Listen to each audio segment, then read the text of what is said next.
تلنگانہ کی اردو میڈیم طالبہ ریشمہ کو ریاضی کے ریاستی مقابلہ میں دوسرا انعام حاصل ہوا۔ رام انجن کی یوم پیدائش کے موقع پر 31 جنوری 2024 کو تلنگانہ یونیورسٹی ڈچپلی میں TMFTS کی جانب سے ریاستی سطح پر ریاضی ٹیلنٹ ٹیسٹ منعقد کیا گیا،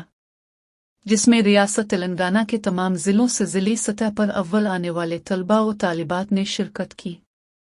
جس میں قابل ذکر گورنمنٹ اسکولز، ضلع پریشد اسکولز اور ریسیڈینشیل اسکولز شامل تھے۔ ریاستی سطح پر اردو میڈیم کی ہونہار طالبہ ریشمہ جماعت دہم ضلع پریشد سیکنڈری اسکول رام گنڈم ضلع پداپلی دوم مقام حاصل کرکے نہ صرف اپنے والدین کا بلکہ اپنے اساتذہ کا، اپنے اسکول اور اپنے شہر اور ضلع کا نام روشن کر دیا۔ اس بہترین مظاہرہ پر اسکول کے اساتذہ کے علاوہ محمد خواجہ مجتہد الدین جنگاؤں، شیخ اسحاق علی، خواجہ ریاض الدین جگتیال، خواجہ خلیل الدین ضلع آصف آباد، سید عبد النعیم نظام آباد، خواجہ فرید الدین ورنگل کے علاوہ دوست احباب اور اردو اساتذہ طالبہ ریشمہ اور عبدالرؤف کو مبارکباد پیش کی۔